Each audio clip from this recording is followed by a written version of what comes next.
నహి ప్రపశ్యామి మమాపనుద్యాత్ యచ్చోకముచ్చోషణమింద్రియాణం అవాప్య భూమావసపత్నం వృద్ధం రాజ్యం సురాణామపి చాధిపత్యం. ఈ శోకము నా ఇంద్రియములను దహించివేయుచున్నది. సిరి సంపదలతో కూడిన తిరుగులేని రాజ్యాధికారము లభించినను, కడకు సురాధిపత్యము ప్రాప్తించినను ఈ శోకదాహము చల్లారునుపాయమును గాంచలేకున్నాను. సంజయ ఉవాచ ఏవముక్త్వా హృషీకేశం గుడాకేశః పరంతపః నయోస్య గుతి గోవిందం ఉక్త్వా తూష్ణీం బభూవః.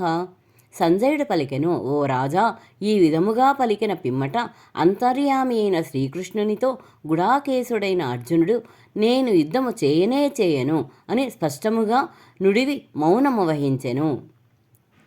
తమువాచ హృషీకేశః ప్రససన్నివ భారత సేనయోరుభయోర్మధ్యే విషీదంతమిదం వచః. ఓ ధృతరాష్ట్ర, ఉభయ సేనల మధ్య శోక సంతప్తుడైన అర్జునుని చూచి శ్రీకృష్ణుడు మందహాసముతో ఇట్లు పలికెను. శ్రీ భగవాన్ ఉవాచ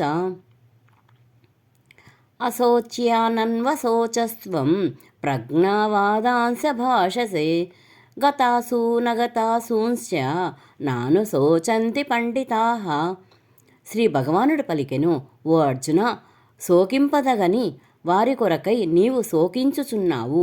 పైగా పండితుని జ్ఞానివలే మాట్లాడుచున్నావు.